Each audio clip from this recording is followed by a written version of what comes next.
Hey everybody, Lorelia here.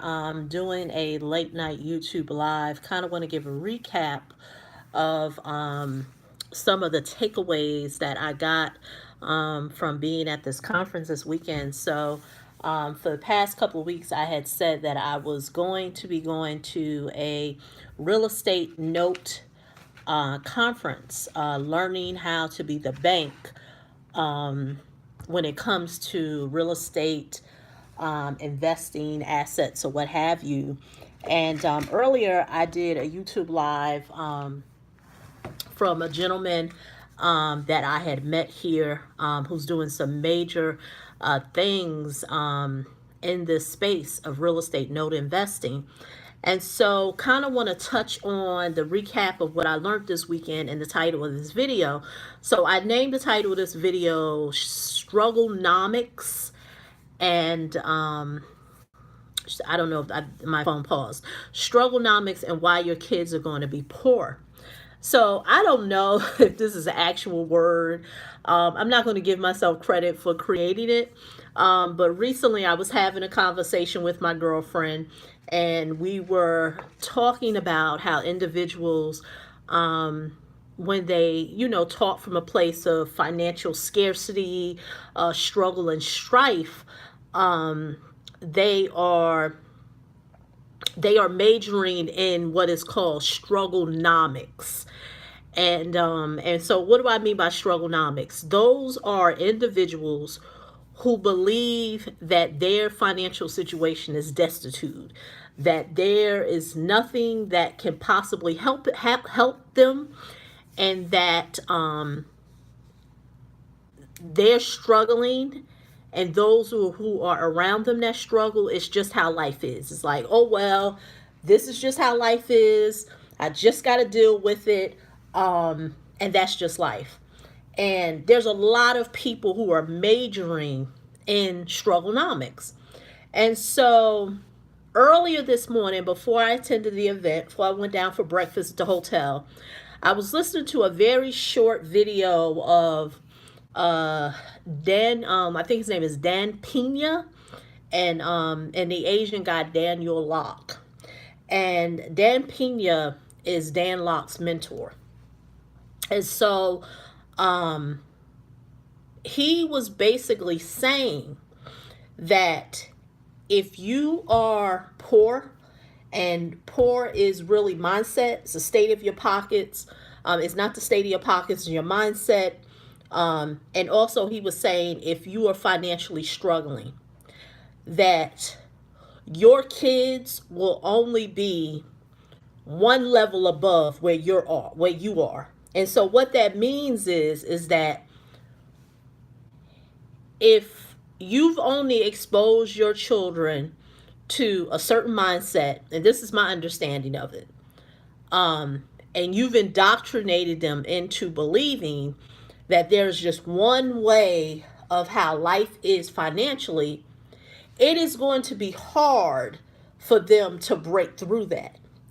And I have said so many times on this channel, there have been experts who make more money than me, who have more knowledge than me, that all say the same thing. You have Dr. Bruce Lipton, who said that by the age of 7 years old, a child is already programmed to be poor or to be rich, and it all starts in the mind. And so, are there examples of people who were financially destitute, poor, and in a poor environment, poor mindset, and they broke through that? Of course, yes, it exists. It's out there. But the likelihood of that happening is slim to none. And the reason why, the speakers who spoke this weekend all are 7, 8 figure earners, and they said the same thing over and over and over and over again. It's all about access to information. The one takeaway, if there's anything that I could share with anyone who is watching this YouTube live, there was a speaker who said, And like I said, these are people who hold the bank. I mean, who hold the mortgage paper to the mortgages that are out there in the market. Whether they're toxic, whether they're non toxic, whether they're performing, whether they're non performing, whether it's first position, whether it's second position. These are the players in that space. And so one of the speakers said, how are you going to win at playing the game if you do not know the rules? That right there was worth me flying out here, me paying for a hotel, and all the other ancillary expenses that I paid. How are you going to win at the game if you do not know the rules? I've said that so many times on this channel.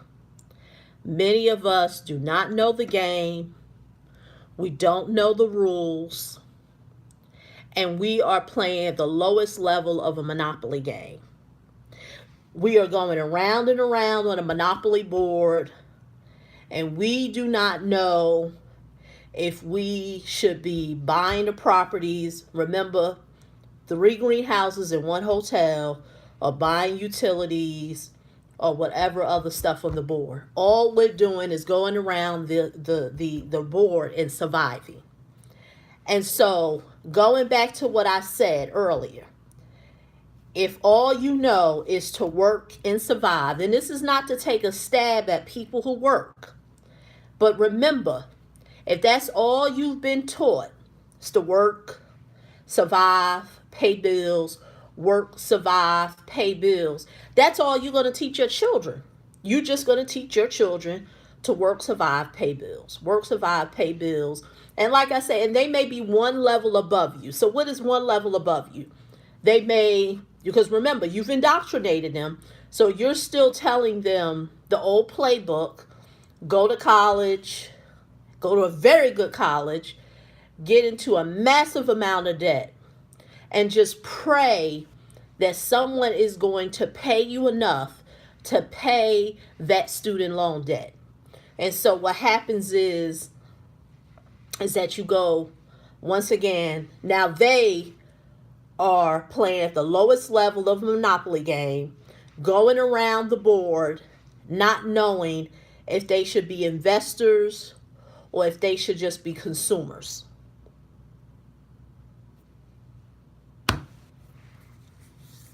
So, how do you break free of that? Now that I've said that, I can't stress enough. I can't stress enough. Like, the amount of information that I've learned, and not learning to just say, oh, I know a lot of information, but things that are executed ASAP. I'm actually currently right now putting together some real estate opportunities that I can wholesale to investors, because I met a gentleman here who has a relationship with Fannie and Freddie Mac, who and so they sell. What a lot of people don't know is they sell Freddie and Fannie Mac and all those governmental loans. They sell the loan pool, and they sold the loan pool, or they're looking to sell the loan pool to this particular investor who I met here. I have the opportunity, if I'm able to position, because he's going to allow me to cherry pick. Cherry pick means that he was given like to make, I don't want to get too technical, but pretty much he's given a whole spreadsheet of a whole bunch of properties that exist all throughout the country. The ones that he's not interested in are the ones in New Jersey and New York. So of course I'm interested in Jersey, and so he's not interested in Jersey. And so I have the opportunity to look at these assets and present them to investors here in my local market for them to buy it. Now, of course, I'm being compensated. He's compensated. The bank gets what they want. It's a win-win all the way around. I wouldn't have gotten this opportunity if I didn't fly out here. See, some things in life, if you want access to, you're going to have to be mobile. You're going to have to leave your comfort zone because, unfortunately, don't get me wrong, social media is a great tool. But some relationships, in order to be able to foster, to build, you got to go. You got to travel. And so that is my takeaway. So many people are wondering, how can they break free? How can they break free of the financial matrix? The financial matrix that many people are just spinning their wheels, still believing that all they have to do is get out of debt, save money, and work hard. And I'm telling you, my friend, if you're thinking that those are the rules, like I said, and like I said, I heard it this weekend, even though I've said it before, but I've actually heard a 7 and 8 figure earner say, how are you going to play the game when you don't even know the rules? You don't even know the rules of the game. And so if you think the rules are save your money, get out of debt, and work hard, then all you're going to do is repeat that cycle and pass it on to your kids. So that's all I have for you tonight. Strugglenomics is real, but you have a choice. You can continue in struggle and strife and not go outside of your comfort zone, not meet people who are not struggling, or you can continue, still um, being around those people who are worried about the economy. Because, one of the speakers, he said there's a difference between the poor and the rich.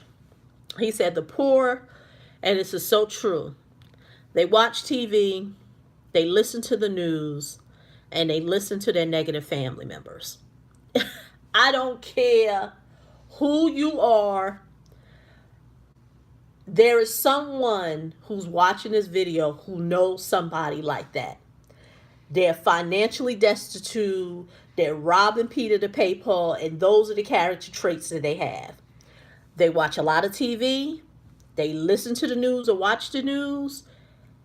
And what's the third one I said? And they listen to negative family members. Reason why I know, I have them in my family.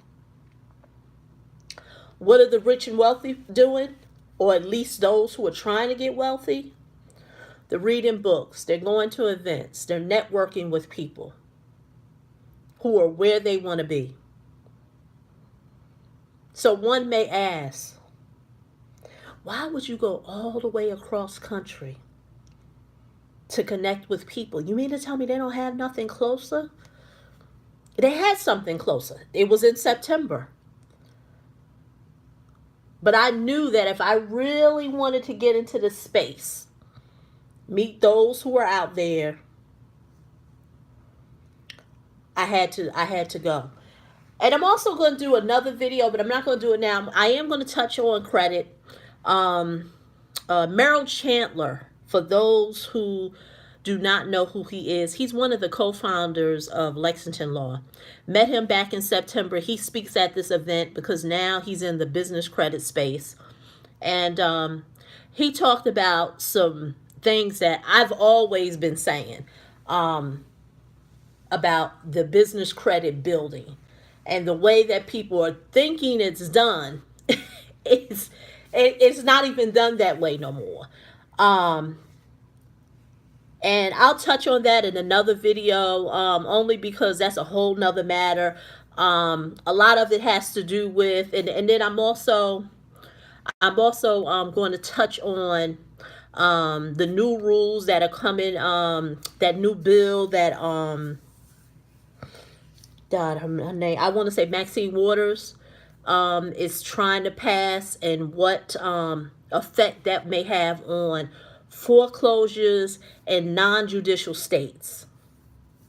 Big stuff. And this was And this is information from bankruptcy attorneys. Attorneys who are in this space, and they're waiting on the ruling. They're waiting on the ruling for this particular bill that's trying to get passed, and how it's going to affect, it's actually going to work for the benefit of the consumer. It's really, because remind you, I'm at an event where these are the people that have debt. I mean, that own debt. So it's a loss for them, but it's a win for the consumer. And so that was good to know. And I'll touch on that in another video. So it's little stuff like that, little things like that, that you're not going to get from people who are worrying about, is the new season of the Housewives coming out. So that's all I have. Like I said, I'll do some separate videos on that to recap. I got to go back and look at my notes. But I just had to share that with you. So, like I said, I got some things that I need to work on. Because, like I said, I'm executing now. And I fly out tomorrow morning. And so, leave me your thoughts, please. Like